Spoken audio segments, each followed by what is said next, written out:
여러분, 올겨울 집에 이것은 꼭 두십시오. 이것은 어느 집이든 기운의 순환을 강하게 하여 재물복을 강하게 만들어준다고 하는 것입니다. 하지만 아마 이것을 집안에 두고 계신 가정들 그리 많지 않으실 거예요. 자, 여러분의 가정은 어떠하신지 꼭 한번 살펴보시기를 부탁드립니다. 여러분, 안녕하세요. 이정민입니다. 여러분, 겨울은 풍수에서 너무나도 중요한 시기입니다. 네, 겨울에 이것은 무조건 하셔야 하는 거예요. 이것은 여러분의 가정의 모든 불행을 막아줄 것이며 늘 즐거움이 가득한 가정이 되도록 만들어 줄 것이라는 거죠. 맞습니다. 힘들고 불행한 가정들에 절대로 없는 것이 바로 이것이에요. 여러분, 올겨울 이것만은 꼭 여러분의 가정에 두시도록 하십시오. 첫 번째로 여러분, 거실에 책을 많이 두십시오. 이것은 겨울에 정말 중요한 것입니다. 여러분, 겨울은 음기가 아주 강한 시기입니다. 네, 겨울은 냉정함이 강해지게 되는 시기이고 또 차가움이 강해지게 되는 시기이라 이 음기는 정말 강해지게 된다는 것이죠. 하여 집안에 이 음기를 상쇄시킬 수 있는 무엇인가를 두어야 하는데 여러분, 이것이 바로 책입니다. 네, 거실에 꼭 책을 몇 권 두시고 이것을 틈나시는 대로 읽으시도록 하세요. 이것이 여러분의 기운을 중화시켜 절대 올겨울 여러분에게 불행이 생기지 않도록 만들어 줄 것입니다. 두 번째로 여러분, 올겨울 실내 환기에 정말 신경을 많이 쓰세요. 아마 분명 여러분들은 겨울이 되면서 창문들을 꼭꼭 닫아두고들 계실 거예요. 네, 절대 잘 열려고들 하지 않으실 것이라는 거죠. 여러분, 겨울이든 여름이든 집 안으로 복이 들어오는 거의 유일한 통로가 바로 창문입니다. 네, 요즘은 현관문을 열어두는 경우가 거의 잘 없으니까요. 하여 겨울이 되면 집안에 있는 나쁜 기운이 밖으로 잘 나가지를 못하게 되어 이로 인해 풍수에서는 겨울이 기회순환이 가장 안 되는 때이며 또 운의 변화가 거의 정지가 되는 계절이라고 말을 하고 있는 것입니다. 여러분, 하루에 2번은 꼭 환기를 하십시오. 이는 집안에 있는 모든 생명의 기운에게 생기를 주는 것이고 또 집안의 기의 변화를 만드는 거의 유일한 수단이에요. 항상 일정 시간을 정하셔서 10분 정도만 환기를 시키시도록 하십시오. 그래야 여러분의 가정에는 운이 들어오고 또 복이 들어오게 됩니다. 맞습니다. 겨울이 되면서 사람들이 계속 머물려고 하고 잘 활동도 하지 않으려고 하는 것은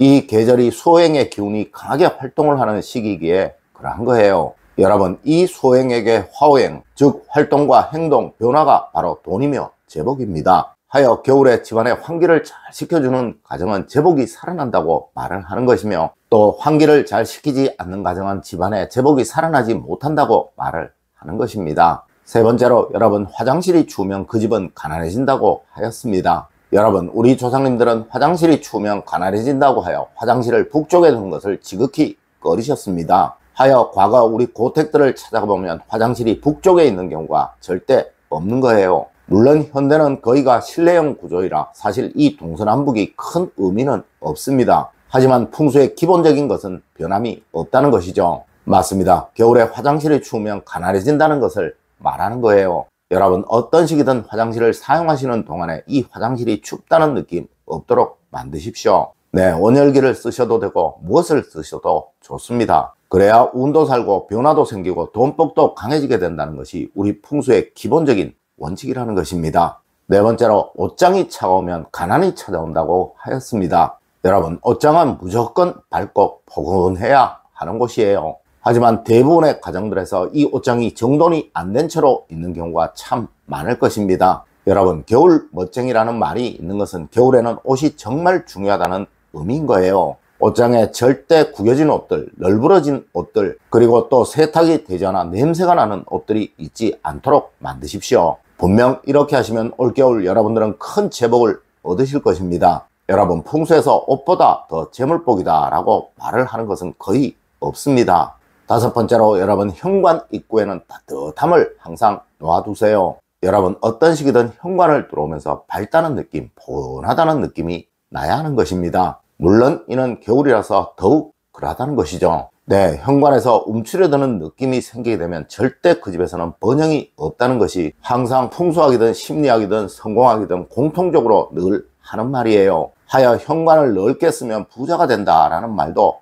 있는 것이겠죠. 여러분, 이를 위해 가장 좋은 것이 바로 현관 입구에 발맷들을 하나 두시는 것입니다. 혹시 이것이 어려우시다면 현관 입구에 넓은 수건을 하나 두시는 것도 좋은 방법입니다. 그리고 여러분, 정말 중요한 것, 절대 겨울에는 현관에서 거실로 들어오는 복도에 무엇이든 두지 마세요. 특히 허리 아래에는 그 무엇도 두지 않으셔야 합니다. 맞습니다. 집안에 기의 흐름이 거의 없는 계절이 바로 겨울이에요. 이것은 항상 허리 아래에 좋지 않은 기운들이 모이고 쌓인다는 것을 의미하는 것이고, 그리고 또 여러분의 집안에서 항상 좋은 기운들은 허리 아래에서 모여서 위로 상승하여 올라가게 된다는 것을 고려할 때, 이렇게 되면 집안에 항상 좋지 않은 기운들만 흘러다니게 된다는 것을 의미하게 되는 것입니다. 여러분, 이것을 해결하는 가장 좋은 방법은 이곳에 아무것도 두지 않아서 항상 기의 흐름이 정체되지 않도록 만드는 것이 최고인 것입니다. 여섯 번째로, 아궁이에 불이 꺼지면 불행이 찾아온다고 하였습니다.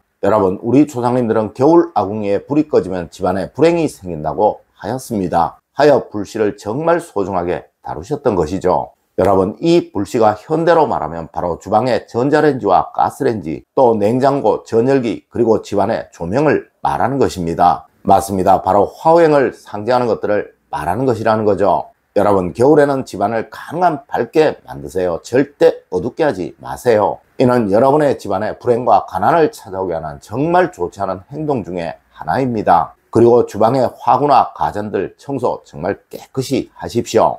여러분, 이렇게 하시면 절대 여러분에게는 올겨울 예기치 않은 불행이 찾아오지 않을 것이며, 또 올겨울 여러분들은 절대 돈 때문에 고생하시는 일 없을 것입니다. 일곱 번째로, 여러분, 겨울 인심, 봄 인심을 부러워한다고 하였습니다. 여러분, 우리 조상님들은 거지도 여름이 나왔고 겨울이 힘들다고 하셨습니다. 물론 이것은 여름보다 겨울이 추워서 힘들다는 것을 의미하는 것이기도 하지만, 실제로 겨울이 되면 사람들의 인심이 아주 메말라지게 된다는 것을 의미하는 말이라는 거예요. 네, 이것은 오행의 특성상 냉정함을 말하고 차가움을 말하는 것이 수행이라서 그러한 것이죠. 하지만 여러분, 물은 항상 흐르고 움직여야 좋은 물이 되는 것이고, 또한 쓰임이 있는 물이 되는 것입니다. 맞습니다. 갇힌 물, 움직이지 않는 물은 썩어서 사용할 수 없는 물이 된다는 거예요. 하여 여러분, 겨울일수록 늘 열린 마음, 타인들에게 주려는 마음, 또 항상 나누려는 마음을 가져야 하는 것입니다. 여러분, 이것이 여러분의 가정에 금전운, 즉 제복을 살려주는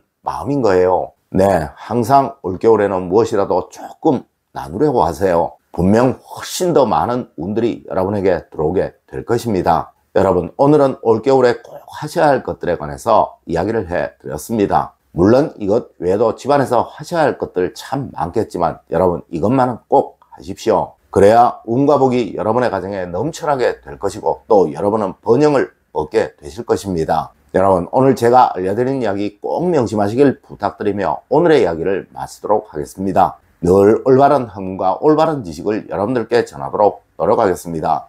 여러분, 긴 시간 감사드립니다. 감사합니다.